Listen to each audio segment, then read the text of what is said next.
I think monogamy is a great thing Even with the being right in the person. industry that you're in. I think monogamy is a great thing with the right person. And I don't think monogamy is industry specific. I do believe that there are industries that have a deeper level of pressure than others, but I don't think it's industry specific. I agree with that totally. So, do you think that it's harder for a person who's in an industry like yours, in entertainment in general? They could be a musician, they could be an athlete, they could be Barack Obama.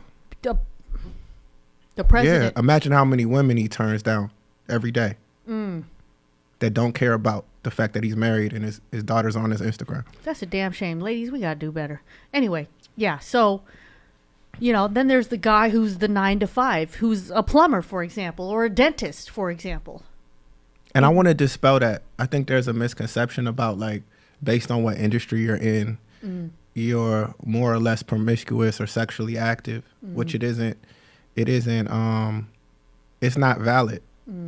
The idea that an accountant that lives in Duluth is more faithful than somebody who is a high-powered lawyer or a businessman or somebody that works in the lifestyle or branding industries where they might be around women on a more basis. See, this is a thing that we have to really think about. It's like that person might be used to it, right? And so it's like you got to think about anything through the idea of like scarcity and just like relationship economics, right? Yeah. Just because something's always there doesn't mean that you partake in it. It's something to where it's like you are mature, you have experienced things. Like when I do have my life partner, and when I'm lucky enough for that person to enter my life, and hopefully I'm prepared, to be the great man for her in her life. There'll be experiences that I don't have to like be curious about. Being at events and stuff, you see men who are 40 plus who are just figuring out some cool sexual experiences with something that they wanted to experience that they never did in their 20s because they might have been a square and made money later in life and now have access to women. Whereas you have somebody who's like had access to that, and then when they get to the point of partnership, they're like, oh, I've had some experiences, I've seen what this is.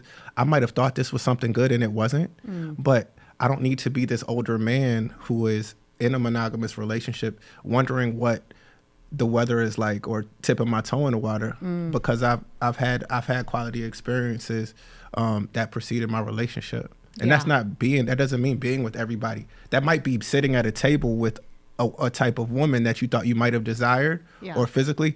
It might be listening to them talk. Right. So because you're not going to make a mental connection with everybody. Exactly. And so the assumption that because somebody is around women that they're promiscuous or they're sleeping with them is invalid. The assumption that somebody is working in an office and they're more faithful or monogamous is invalid. The thing is that people are going to do what they're going to do. And for too long, service industry people and people that work in other industries, media, lifestyle, entertainment, have gotten a bad rap and assumptions about things because the opposite sex is around versus people who work in offices who are kind of like sometimes going crazy at the same events that person is hosting and that nobody would necessarily say, oh, hey, this person is a so-and-so, this person is an accountant in Duluth, out here acting crazy. Yeah, absolutely.